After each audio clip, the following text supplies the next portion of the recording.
Credo che il segreto per scrivere un buon libro consiste anzitutto nel leggere molto, perché leggendo si imparano anche le tecniche, perché credo che nella scrittura, come in qualsiasi altra attività umana, c'è una parte di inclinazione naturale, diciamo pure di talento, se uno ce l'ha, e poi c'è una parte forse anche più importante di applicazione, lavoro, studio, ricerca, fatica, perseveranza, tenacia. Non bisogna mai essere soddisfatti di quello che si fa e insomma, d'altra parte chi suona pianoforte si esercita per molte ore al giorno, così come chi fa ginnastica, così come fa qualunque altra attività, quindi vorrei dire, ecco, nulla si improvvisa e questo lo dobbiamo sapere molto bene. Tutto quello che si può fare con la scrittura è frutto di un lungo lavoro, di un lungo esercizio, per cui credo che ogni giorno, come dicevano i latini, nulla dies sine linea, credo che uno scrittore tutti i giorni debba esercitare i suoi strumenti, debba suonare un po'. Io non ero da ragazzo un grande lettore di Salgari, il mio romanzo era Tom Sawyer di Mark Twain, forse perché ero un ragazzino timido, introverso, un fifone, diciamolo pure, e mi piaceva invece la faccia tosta di Tom Sawyer che ne combinava di crude e di cotte, insomma aveva una grande faccia tosta. Da 15 anni siamo andati ad abitare in questo caseggiato che fu l'ultima abitazione di Emilio Salgari a Torino e ho cominciato a chiedermi chi fosse questo strano vicino di casa, questo condomino, e ho scoperto con mia sorpresa che era un uomo drammaticamente solo, popolarissimo, famosissimo, adorato da generazioni di lettori italiani. Viveva rinchiuso in una cerchia familiare poi anche abbastanza difficile da gestire, letteralmente abbarbicato al tavolo di lavoro, doveva produrre 4 romanzi all'anno più un certo numero di racconti, più scriveva da solo interi numeri di periodici. Viveva a Torino, ma a Torino nessuno sapeva che faccia avesse, dove vivesse, insomma chi fosse. E questa cosa mi ha molto colpito. Allora ho cominciato a scavare un po' e ho scoperto che in fondo quello di Emilio Salgari è stato un dramma tipicamente novecentesco, addirittura un dramma dei nostri anni. In che senso? Nel senso che lui, che era un tipico uomo dell'Ottocento, perché dell'Ottocento aveva tutto, le certezze, le passioni enciclopediche e classificatorie, questa pretesa di poter incasellare ogni pezzo del mondo in una griglia che poi spiegava tutto. Ebbene, questo personaggio aveva un rapporto piuttosto difficile con la realtà. E come l'ha risolto? L'ha risolto creando un mondo immaginario popolato di centinaia di personaggi, di cui però è rimasto prigioniero e alla fine non è riuscito a uscire da questo mondo immaginario, se non, oggi diremmo virtuale, se non appunto uccidendosi. E forse questo romanzo è anche una parabola sui pericoli del fatto di vivere in un mondo virtuale e di non avere un rapporto diretto, concreto, vero, fisico con la realtà. Naturalmente non è che questo porti automaticamente al suicidio, almeno lo spero, ma questo è un problema su cui occorre riflettere e che sta già allarmando gli psicologi e insomma tutti quelli che si occupano dei nostri comportamenti in quest'epoca così affascinante ma così complicata.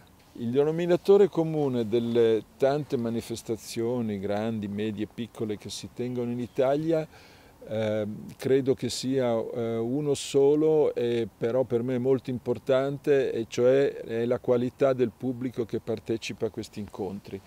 Ormai è esperienza di anni che se l'offerta culturale è buona e tutte queste manifestazioni offrono degli eventi di rilievo, degli eventi coinvolgenti, degli eventi interessanti, ebbene si hanno delle grandi risposte. Questo vale anche per i ragazzi. È inutile che ci lamentiamo che i ragazzi non leggono quanto noi vorremmo, perché l'esperienza dimostra che se li sappiamo coinvolgere, se li sappiamo motivare, se sappiamo raccontare le cose nel modo giusto, i ragazzi si appassionano e come. Naturalmente non bisogna annoiarli, ma questo vale naturalmente non solo per i ragazzi, vale per tutti. Naturalmente la televisione, come tutti gli strumenti di questo mondo, il risultato dipende dall'uso che se ne fa. Ora, non è assolutamente vero che il pubblico italiano desideri e consumi degli spettacoli trash.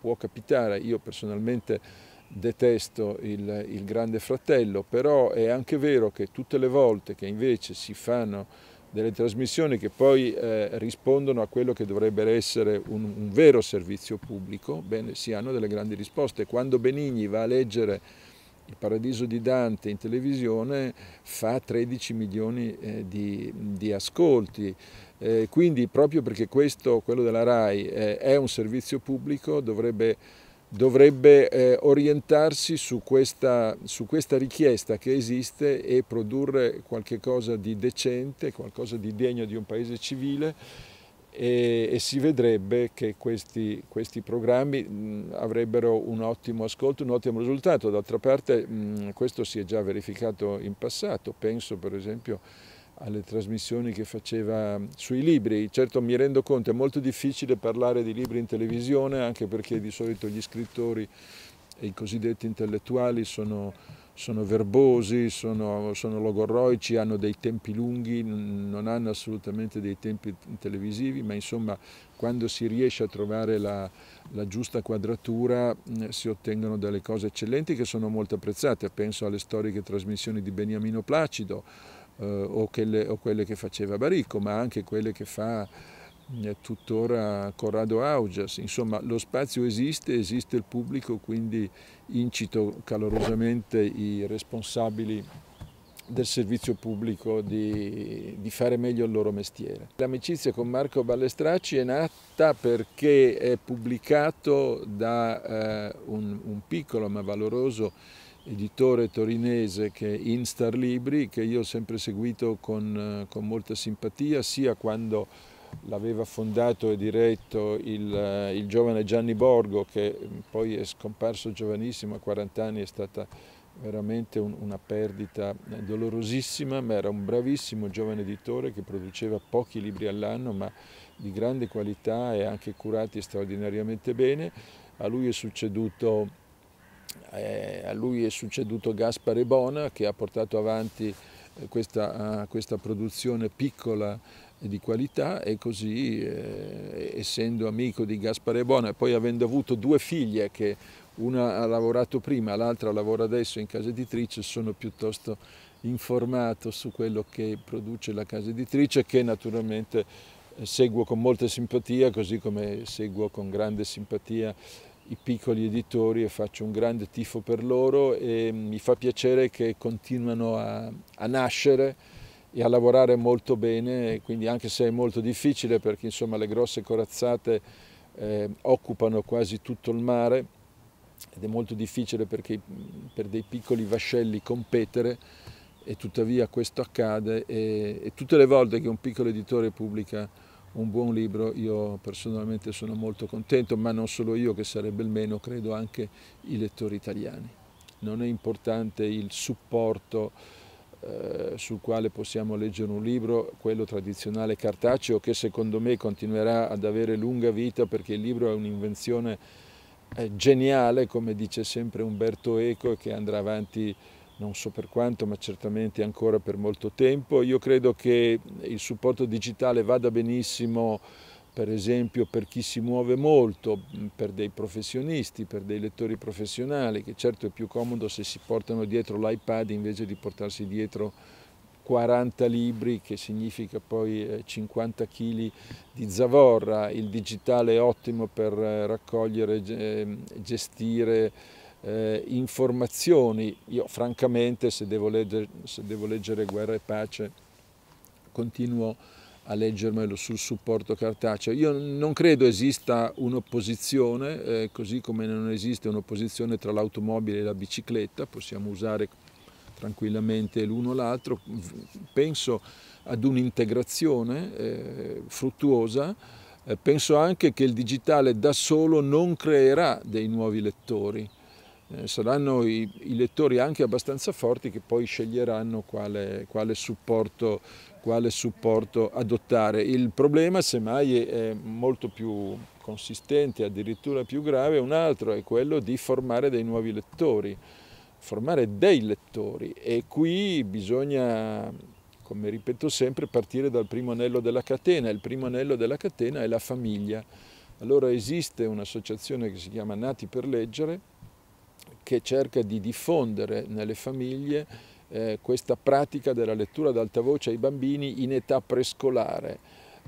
Prima si comincia meglio è, ma solo così si crea quella fascinazione del racconto che poi il bambino, quando impara a leggere, svilupperà per conto suo. E poi certo è molto importante che in una casa esistano dei libri, è molto importante che i figli vedano che i genitori leggono, ma così come fanno altre cose, come affettano il pane o si lavano i denti, cioè è una pratica che fa parte della vita di ogni giorno e non ha assolutamente nulla di speciale o di rilevante. Certo, se in una casa non ci sono libri, se i genitori non leggono e se in generale non parlano con i figli, non li seguono, non si occupano della loro formazione, poi è molto difficile che nascano dei lettori, e a quel punto lì la battaglia è già persa, perché poi sì, bisognerebbe avere la grande fortuna di trovare a scuola, e per fortuna ce ne sono ancora molti, dei bravi maestri, dei bravi docenti che ti sappiano trasmettere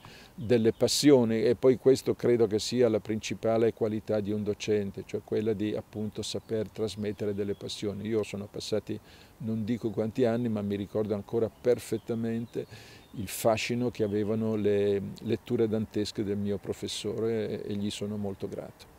Parco Bolasco è uno dei tanti luoghi meravigliosi che noi italiani colpevolmente non sappiamo di possedere e dobbiamo valorizzare. Mi sembra un luogo magico, non credo di aver visto in Italia qualcosa di così bello. Sono reduce da Firenze, dove appunto ho potuto visitare i giardini torrigiani, che sono dei giardini che, ospitati nel cuore della città, ma non sono certamente così belli, pur essendo molto fascinosi. Quindi credo che questo luogo magico abbia delle grandi potenzialità, e mi auguro che continui a sviluppare degli eventi e delle manifestazioni che avranno sicuramente molto successo.